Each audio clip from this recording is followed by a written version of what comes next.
Eu quero convidar você a abrir a sua Bíblia no Evangelho de Mateus, capítulo 17. Nós vamos ler esse trecho da palavra do Senhor, Mateus, capítulo 17, do verso 1 ao verso de número 8.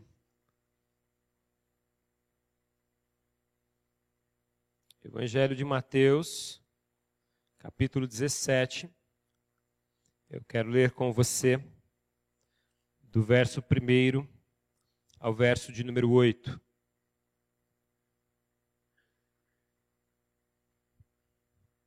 Diz a palavra do Senhor. Todos encontraram? Diz a palavra: 6 dias depois, tomou Jesus consigo a Pedro e aos irmãos Tiago e João, e os levou em particular a um alto monte, e foi transfigurado diante deles. O seu rosto resplandecia como o sol, e as suas vestes tornaram-se brancas como a luz. E eis que lhe apareceram Moisés e Elias falando com ele. Então disse Pedro a Jesus: Senhor, bom é estarmos aqui. Se queres, farei aqui 3 tendas. Uma será tua, outra para Moisés e outra para Elias. Falava ele ainda quando uma nuvem luminosa os envolveu. E eis, vindo da nuvem, uma voz que dizia: Este é o meu filho amado, em quem me comprazo, a ele ouvi. E ouvindo a seus discípulos, caíram de bruços, tomados de grande medo. Aproximando-se deles, tocou-lhes Jesus, dizendo: Erguei-vos e não temais. Então eles levantaram os olhos, a ninguém viram, senão a Jesus. Vamos orar mais uma vez. Senhor, obrigado por esse tempo, obrigado pela tua palavra que está diante dos nossos olhos. Obrigado pela presença do teu Espírito que nos traz à luz a tua palavra. Fala conosco nessa manhã, renova a nossa fé, renova a nossa mente, renova o nosso coração, em nome de Jesus. Amém. No Antigo Testamento, a manifestação de Deus na vida do seu povo também se dava, através da lei e através também dos profetas. Então, quando Deus estabelece as leis do Antigo Testamento, uma das coisas que Deus quer fazer é manifestar a quem Ele é para o seu povo.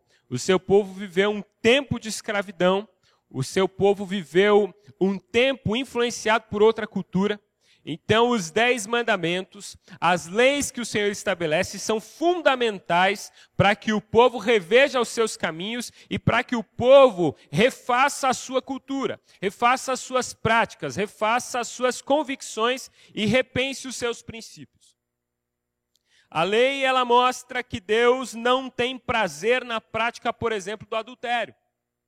A lei mostra que Deus não tem prazer na morte das pessoas.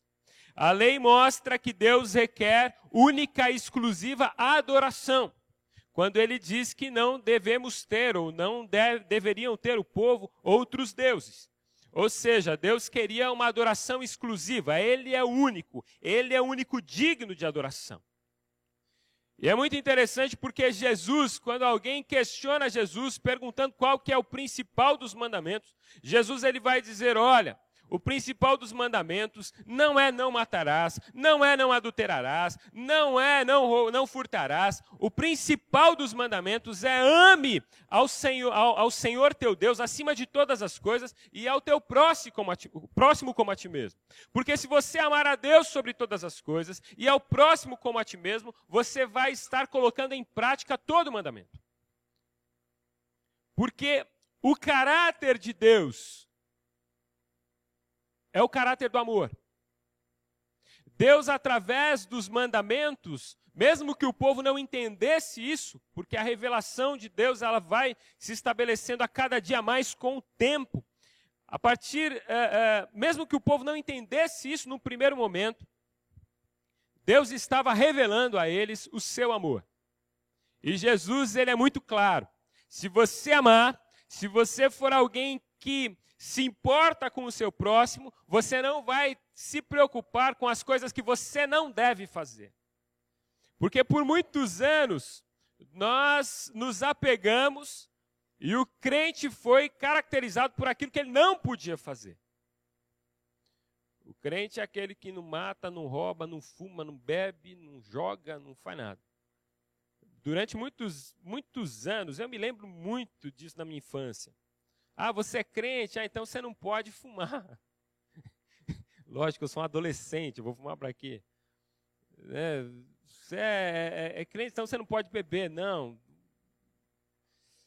Mas como se isso fosse a orientação.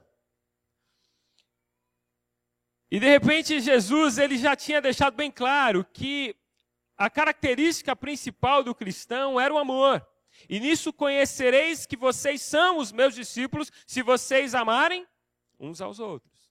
Essa é a característica, essa é a evidência daqueles que vivem para Deus. Ou seja, a lei no Antigo Testamento, ela tem o desejo, ela tem... ela deseja, ela necessita evidenciar quem é Deus. Mas também a manifestação de Deus na vida do seu povo no Antigo Testamento se dá através dos profetas. E a ação de Deus, ela vem através da escolha de homens para que eles sejam a boca de Deus. O profeta é a boca de Deus. E é interessante porque a ação profética no Antigo Testamento revelava as escolhas de Deus. Por exemplo, quando Samuel vai até a casa de Jessé ungir um rei. Esse rei, que era o rei Davi, era a escolha do próprio Deus. Então a ação profética evidenciava as escolhas de Deus, mas a ação profética também no Antigo Testamento revelava a ira de Deus em muitos momentos. Isaías capítulo 1 me chama muita atenção quando o povo está cultuando ao Senhor e Deus vai dizer para eles, quem requereu isso das suas mãos? Quem pediu isso de vocês? Porque vocês me adoram com as suas bocas, mas o coração de vocês está distante. Eu não tenho prazer naquilo que vocês estão oferecendo. É a boca do profeta trazendo à tona a indignação de Deus. Mas também a ação profética no Antigo Testamento aponta ou apontava para o poder de Deus. E você, quando olha para a história de Elias, quando você olha para como Deus usava Elias, você vai entender o grande poder de Deus. Deus é poderoso. Você tem a cena de Elias e os profetas de Baal, e tantos outros milagres que ele fez, tantos outros.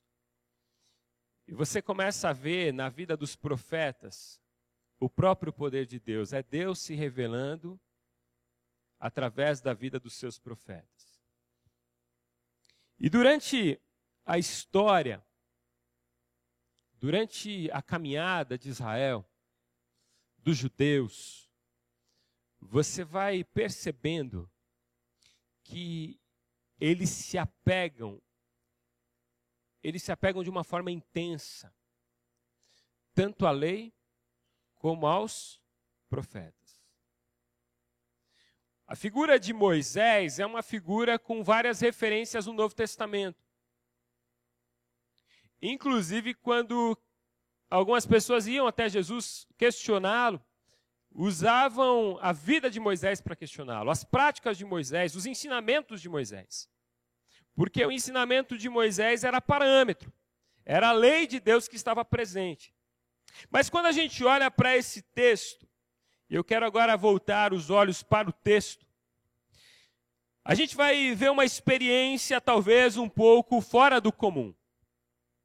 Quando nós olhamos para Mateus capítulo 17, nós vamos ver uma experiência que traz muitas dúvidas, é um texto aparentemente difícil, mas que tem muito a nos ensinar. Quando nós olhamos para Mateus capítulo 17, alguns utilizam esse texto para falar que aqui houve uma experiência espírita, em que Jesus fala com espíritos. Mas isso aqui não tem nada a ver. Essa é uma experiência maravilhosa, fundamental para a fé cristã. Essa experiência que relata o capítulo 17 de Mateus, ela é fundamental para a fé cristã. Mas para entender esse texto, eu quero retornar ao que motivou os discípulos de Jesus a terem essa experiência com Jesus. E a motivação dessa experiência vai se iniciar no verso 13 do capítulo 16. Eu convido você para voltar um pouquinho aí na sua Bíblia.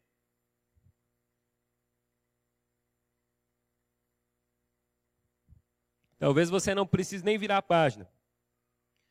Mas o capítulo 13, ou capítulo 16, verso 13, diz assim: Chegando Jesus à região de Cesareia de Filipe, perguntou aos seus discípulos: Quem os outros dizem que o Filho do Homem é? E eles responderam: Alguns dizem que é João Batista, outros Elias, e ainda outros Jeremias ou um dos profetas. E vocês, perguntou Jesus, quem vocês dizem que eu sou? E Simão Pedro respondeu: Tu és o Cristo, o Filho do Deus vivo. E aí ele responde: Feliz é você, Simão, filho de Jonas, porque isto não lhe foi revelado por carne ou sangue, mas por meu Pai que está nos céus. E eu lhe digo que você é Pedro, e sobre esta pedra edificarei a minha igreja, e as portas do inferno não poderão vencê-la. Eu lhe darei as chaves do reino dos céus, e o que você ligar na terra terá sido ligado nos céus, e o que você desligar na terra será sido desligado nos céus. Então advertiu a seus discípulos que não contassem a ninguém que ele era o Cristo. O texto que nós lemos no capítulo 17, ele é motivado por esse questionamento. Quem vocês dizem que eu sou? E num primeiro momento, Pedro, ele acerta, ele responde certinho sobre essa revelação. Você é o Cristo, o Filho do Deus vivo. Mas Jesus deixa muito claro que isso não vem dele. Esse entendimento não é dele, é uma revelação do próprio Deus sobre a vida dele. Não é algo que ele vai descobrir racionalmente. É uma revelação espiritual. E o texto que nós lemos no capítulo 17 começa dizendo: 6 dias depois. 6 dias depois de quando? 6 dias depois desse acontecimento. 6 dias depois desse questionamento. 6 dias depois dessa questão que Jesus coloca: quem dizem? E quem vocês dizem que eu sou? 6 dias depois, acontece todo esse cenário da transfiguração. Agora, Jesus, depois de 6 dias, chama os discípulos para subir ao monte para orar. Ele chama. E ali, naquele monte, é interessante porque você tem, depois de um questionamento, 6 dias se passam, e a pergunta ainda está em aberto. Quem é Jesus? 6 dias depois, a pergunta ainda permanece. Quem é Jesus? Porque, por mais que Pedro ele declarasse tu és o Cristo, Pedro ainda tinha muitas dúvidas sobre quem era Jesus. Por mais que a gente tenha uma vivência cristã, por mais que a gente viva o dia a dia da igreja, é possível que você ainda tenha muita dúvida sobre quem é Jesus e sobre o que ele pode fazer. Ao ponto de depois desse texto do questionamento, o texto continua logo após, e aí Jesus vai falando que é necessário que ele vá para a cruz, que ele morra, e Pedro se opõe a esse momento. Pedro vai dizer: Senhor, eu não vou deixar que isso aconteça. Presta atenção. Pedro declara que Jesus é o Cristo, o Filho do Deus vivo. Jesus diz que é necessário que ele morra e Pedro se opõe. Há uma grande dificuldade de entender tudo o que está acontecendo. Quem de fato é Jesus? Porque se ele é o Cristo, o Filho do Deus vivo, se ele é o Senhor da história, e ele diz que ele precisa morrer, quem sou eu para dizer que vou me opor? Mas Pedro diz: não, eu não vou deixar com que isso aconteça. E Jesus diz para ele: então aparta-te de mim, Satanás. Porque quem quer me impedir de salvar é o próprio diabo. E aí Jesus chama os discípulos para o monte. E no monte há ali Jesus. De repente aparece ali naquele momento de oração, Jesus. E os discípulos, quando eles olham, eles vão enxergar uma cena muito especial. Porque ali com Jesus no monte está Elias e quem mais? Moisés. Os dois estão ali no monte. Elias é a representação máxima da profecia em Israel. Elias é a referência profética de Israel. Mas você tem ali em cima do monte Moisés. Moisés é a referência da lei. Moisés é aquele que guiou o povo e deu as tábuas da lei ao povo. É aquele que mostrou todo o caminho que o povo precisava seguir. E de repente, esse acontecimento é um acontecimento tão especial e tão maravilhoso que Pedro pergunta: Senhor, não é melhor a gente montar 3 tendas e viver aqui o resto da vida? Porque quando a gente tem uma experiência com Deus, a gente não quer sair dela. É muito especial isso que eles estavam vivendo. De repente no monte, eles têm Jesus, eles veem Moisés, eles veem Elias. Eu não quero descer desse monte nunca, é o que Pedro pensa. Vamos montar tendas e vamos ficar por aqui. Vamos descer para quê? Aqui que está bom. Mas a pergunta é, que reunião é essa? O que a Bíblia quer mostrar? O que a transfiguração tem a nos revelar? E de repente, eu percebo que essa visão maravilhosa, ela tem um sentido único, de exaltar uma única pessoa que está sobre o monte. Porque uma das coisas lindas que Jesus fez foi se revelar como Deus, a princípio, àqueles que andavam com ele. E essa revelação, ela é muito íntima. E quando eles sobem no monte e eles veem tudo aquilo, o que está em jogo não é apenas uma experiência espiritual, mas é uma revelação do próprio Deus sobre quem é Jesus naquele monte. Porque você tem naquele monte a representação da lei, você tem no monte a representação dos profetas, mas você tem naquele monte o cumprimento da lei e das profecias. Você tem naquele monte, por mais que eles olhassem e vislumbrassem Moisés e Elias, o que eles ainda estavam para perceber é que eles tinham não só naquele monte, mas diante dos seus olhos, a pessoa mais maravilhosa e especial dessa vida. E de repente, quando eles estão naquele êxtase, e eles começam a temer e eles se prostram, de repente vem uma voz que vem dos céus e diz: este é o meu filho amado, em quem compraz a minha alma, vocês devem ouvir a ele. Porque se vocês até agora se atentaram como judeus à lei, aos profetas, eu quero dizer para vocês que está diante dos seus olhos o cumprimento da lei, o cumprimento da profecia, está diante dos seus olhos a pessoa mais especial que pisou nessa terra. Está diante dos seus olhos o Rei, o Senhor, o Salvador, a vida plena, a vida abundante, a fonte de água viva, o maná que vem dos céus. Está diante dos seus olhos, como nós cantamos aqui a última canção, Jesus? Como que é o nome da última canção? Tudo o que eu preciso és tu, Jesus. Está diante dos olhos de vocês tudo aquilo do que vocês precisam. Está diante dos olhos de vocês o próprio Deus encarnado, o Senhor. Jesus está diante de vocês.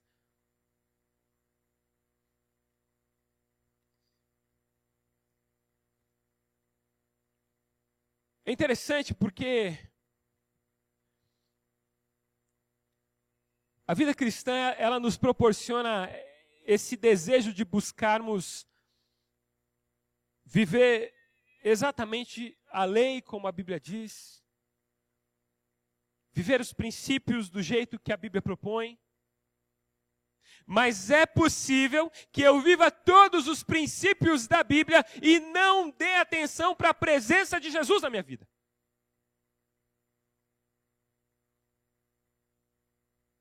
É possível que eu veja milagres, que eu veja experiências lindas com Deus e não tenha a oportunidade de vislumbrar e nem perceber que o próprio Cristo está presente na minha vida. E tudo vai por água abaixo, e tudo não serve, e tudo é em vão. Porque eu venho na igreja. Eu sou honesto nos meus negócios.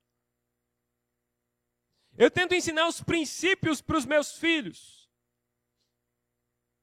Aliás, meus filhos não vieram dessa vez porque eu estou de férias.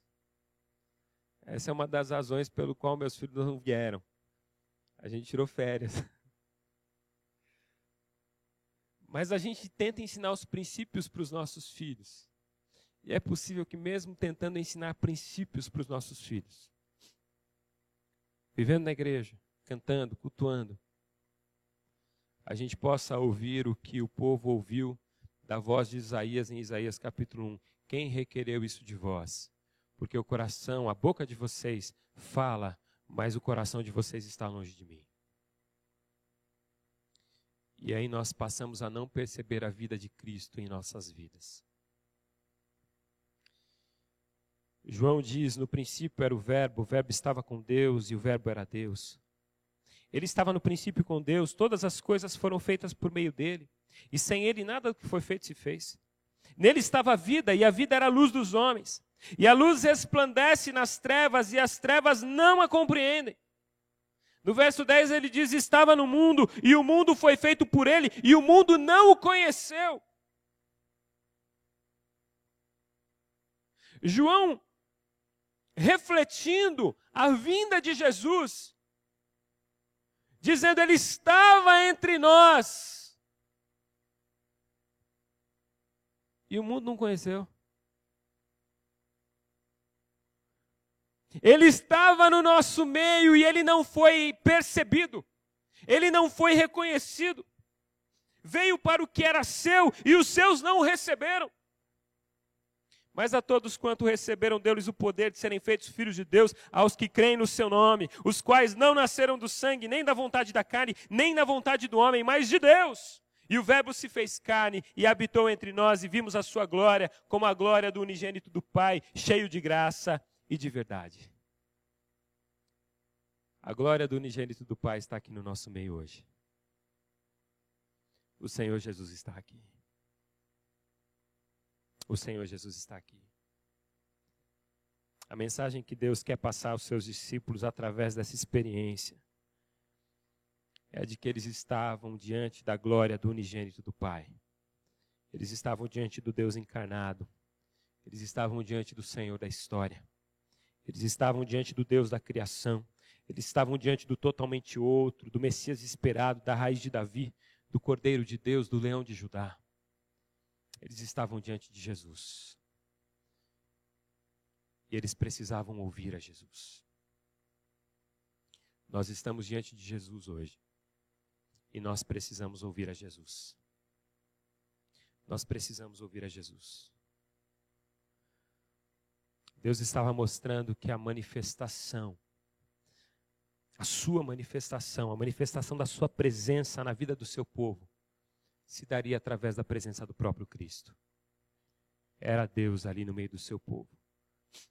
E os discípulos não estavam apenas na presença de quem era maior que Moisés e Elias, mas ele estava na presença daquele que é o cumprimento da lei e dos profetas.